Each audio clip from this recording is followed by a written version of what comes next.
Assalamualaikum warahmatullahi wabarakatuh. Kali ini penulis mau bahas motor listrik ya. Pingin bahas ini karena lihat ini ada Polytron Fox R ya. Harga normal 21 juta, subsidinya 14 juta. Jadi harga beli motor baru kalau ada dapat subsidi 14 juta. Jarak jangkau 130 km, kecepatan 95 km per jam. Top speednya bener seperti kita lihat di sini, motornya dipakai di jalan beneran bisa kecepatan segitu walau dengan windshield yang segede ini. Motornya juga tahan banjir, bisa dipakai di daerah banjir sampai segitu ya. Tentu karena standar Cina, kemampuan tahan banjirnya itu penting. Sampai termasuk ini dalam sekali ya. Tapi ya seperti motor listrik lainnya juga kadang baterainya drop sendiri. Ini jadi ada contoh cerita baterainya mendadak drop pada waktu 30%. Keunggulan dari motor Polytron Fox ini adalah dia bisa nanjak. Di video ini ditunjukkan bisa jalan 24 atau 20 atau 30 km per jam ya. Ini sesuatu yang jarang bisa ditemui di motor listrik yang lain ya, karena biasanya nggak kuat nanjak. Mungkin ya kalau motor bensin bisa 40-60, tapi ya ini bisa jalan 20, ini sudah lumayan. Cuma ya ini ya, kalau dibuat tanjakan terusan ya motor listrik overheat. Memang kalau motor listrik nggak bisa disamakan dengan motor bensin, bisa kena overheat dan macam-macam. Motornya sendiri ditawarkan dengan baterai yang sewa ya sistemnya ya. Jadi sewanya adalah 200.000 per bulan untuk pemakaian 1200 km kalau nggak salah. Untuk pembagian unlimited 250.000 per bulan. Harga ini harga wajar ya, karena kalau konsumen tidak mikirkan baterai lagi, ya wis nggak perlu khawatir nanti harus beli nebus misalnya 15 atau 16 juta untuk harga baterainya sendiri. Jadi langsung dari harga ini. Cuma ya itu di sini nggak ada sistem swap ya, karena baterainya baterai tanam.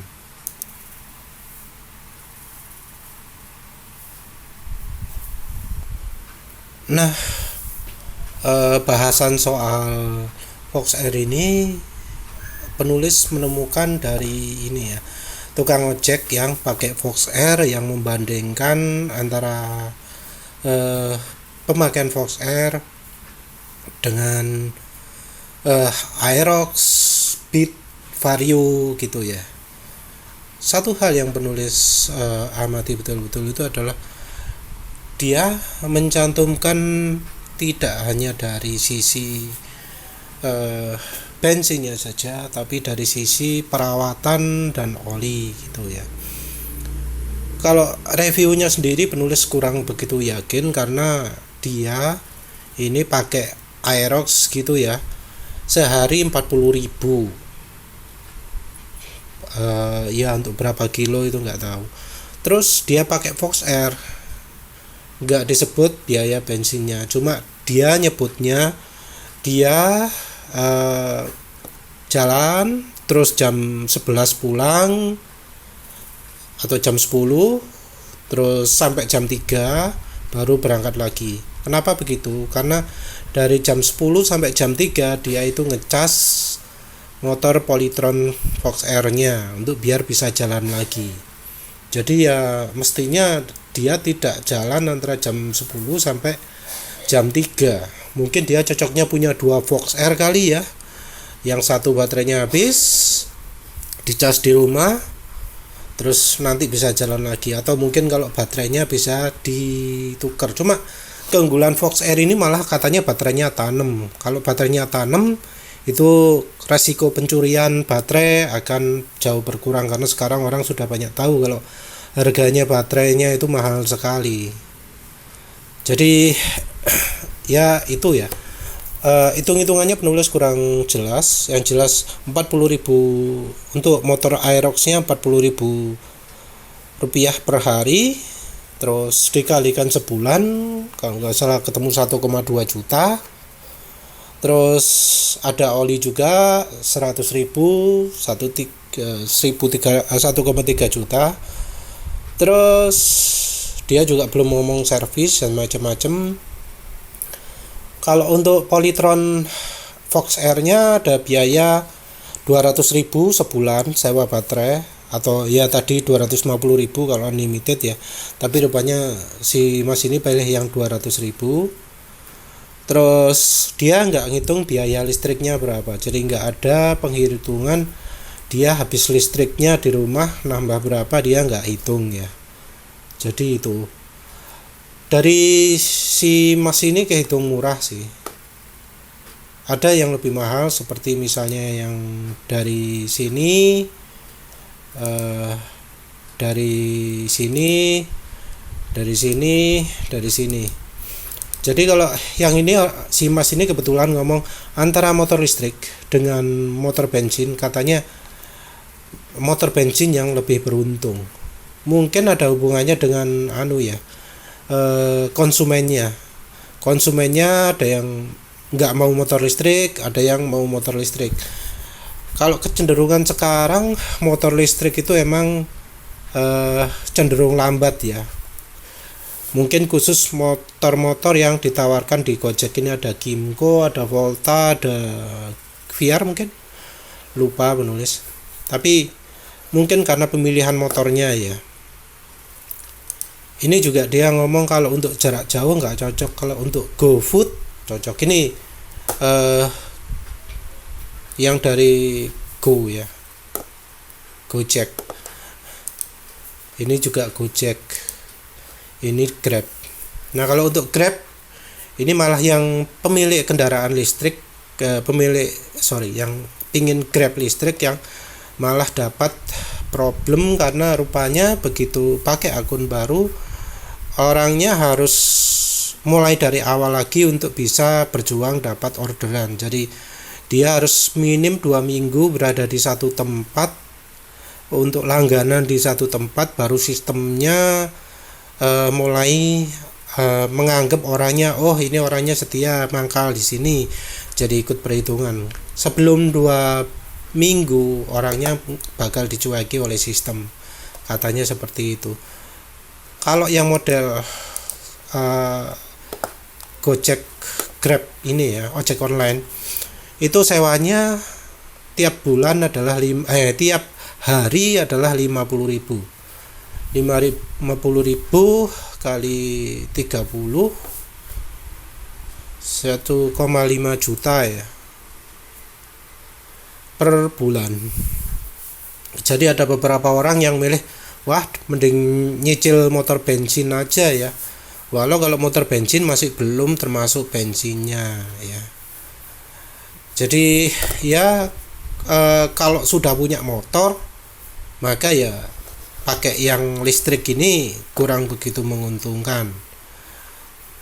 Tapi kalau nggak punya motor sama sekali ya bisa jadi sarana lah, karena daripada nyicil dan harus bayar bensin masih lebih murah yang motor listrik ini.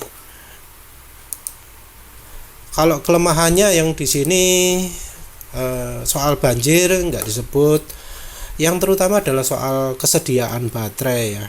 Karena ini contohnya si Mas ini katanya ganti sehari 10 kali, ada juga yang lain, ada yang ini juga kalau nggak salah 10 atau 11 kali. Terus si Mas ini ngomongnya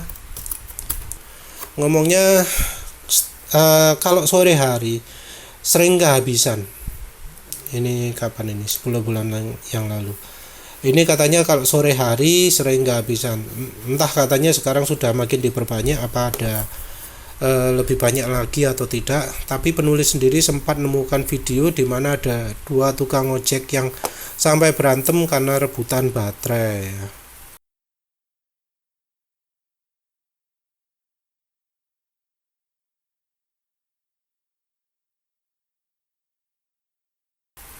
Ya itu seperti itu.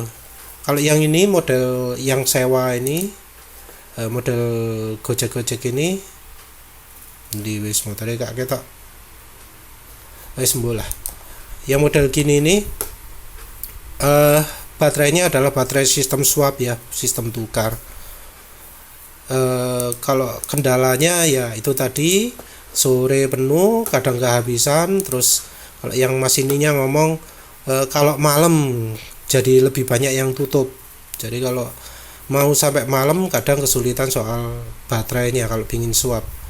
Tentu kalau yang seperti mas ini tadi milih pulang untuk ngecas ya, ngecas motornya, tapi ya itu butuh minim 5 jam sebelum aman dipakai berangkat lagi. Terus ada lagi kelemahan yang disebut di sini adalah kadang-kadang mati ya, mendadak mati tanpa peringatan, dari 30% mendadak drop 0 ya, kayak yang tadi itu. Jadi dia pernah ngalami juga pas lagi jalan tiba-tiba habis. Untung dia pakai 2 baterai. Jadi rupanya kalau baterainya sudah banyak dipakai dia akan cepat drop. Penulis tadi juga nemukan data ya. Nemukan data di mana enggak ketok linknya ya. engineerdoc.com. Ini adalah efek dari kecepatan terhadap umur baterai. Jadi jarak jangkau, bukan umur baterai, jarak jangkaunya ya. Jadi jarak jangkau itu rupanya tinggi sekali kalau jalan di 3 km per jam. Di 10, kecepatan 10 km per jam, jarak jangkaunya bisa sampai 80. Kalau jalan berapa ini? 60 cuma 20. Jadi bisa beda jauh dari pemakaiannya. Terus ini juga ada perkiraan masa pakai kapasitasnya ya dari jumlah pengisian. 500 kali dicas ini masih 100%. Begitu mulai dari anggap aja 750 kali dicas, ada mulai terlihat penurunan 800 ya. 1000 kali dicas jadi 80. Ini kira-kiranya ya. Terus sampai ini 4000, ini turun sampai ya mendekati 10%. Jadi bisa seperti ini. Nah, kita bayangkan kalau misalnya ada yang tadi itu, tadi ini si masnya ini bilang sehari bisa sampai 10 baterai ya. Sehari 10 baterai ini satu orang. Berarti kira-kira satu baterai itu 10 kali dicas dalam sehari. Ini artinya dalam 100 hari baterainya sudah bisa aja tinggal 20%. Ya, tapi tentu yang pihak penyedia baterainya harus meyakinkan bahwa baterainya ini kapasitasnya akan selalu penuh ya.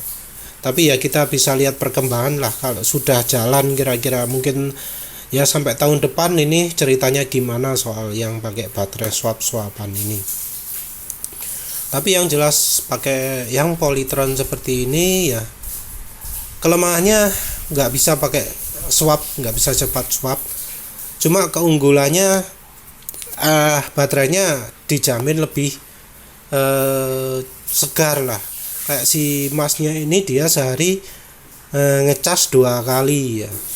Berarti untuk bisa sampai 1000 ya 500 kali ya. Butuh kira-kira 1,5 tahun. Tapi dia nggak khawatir karena baterainya model sewa. Kalau baterainya rusak atau apa, tinggal tukar ke Polytronnya. Cuma kita lihat nanti apakah dari Polytronnya ini bisa memberikan jaminan baterainya selalu segar kepada konsumen, karena model baterainya sewa ya. Ya tinggal dilihat dari pelayanannya nanti gimana. Kalau soal ini tadi si masnya ini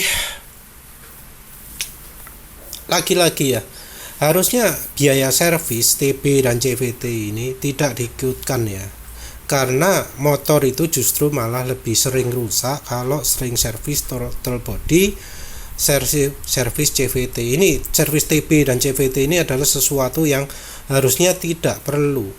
CVT kalau motor Honda, motor Matic Honda itu baiknya diberi filter udara sehingga tidak perlu sering-sering servis. Jadi gak perlu lah. Ini juga contoh yang buruk ya motor Honda, karena si bronya ini dia sampai harus ganti piston macam-macam yang tentu habis sangat mahal sekali ya. Sampai ganti itu ya bukti bahwa oli yang dia pakai 100.000 ini bukan oli yang baik. karena kalau dia ngerti ya mungkin biayanya 50.000 saja untuk oli, mesin, dan gardan. Karena oli mesin 800, oli gardan 20, bisa pakai 1 liter Mesran SAE 40, itu awet. Yang mungkin lebih mahal cuma biaya bensinnya. Tapi dibanding dengan motor listrik yang sistem sewa, kayaknya masih lebih irit motor bensin kalau sudah punya. Kalau belum punya masih harus nyicil. Nah ya itu silahkan lah dipertimbangkan. Cuma bisa jadi seperti yang Mas ini, dia ngomong sama saja antara mesin bensin dan listrik, karena bisa jadi ada konsumen yang memang nggak suka pakai yang listrik. Tapi ya nggak tahu lagi lah kondisi konsumen sekarang, karena kayak yang Mas ini dia nggak mengalami kendala dari kecepatan atau dari tanjakan. Kalau yang Mas ini ngomong emang agak kurang dari motor-motor yang ditawarkan, mungkin merek Kymco atau Volta atau apalah. Ya wes lah, itu saja intinya sih. Ini ya, kalau mau jadi ojek nggak usah servis rutin throttle body atau CVT ya, tapi cukup ganti part seperlunya saja, justru malah lebih awet yang begitu. Dan penulis rekomendasikan jangan beli motor Honda, karena motor Honda penyakitnya terlalu banyak untuk yang keluaran terbaru. Ya wis, itu saja, terima kasih sudah menonton. Assalamualaikum warahmatullahi wabarakatuh.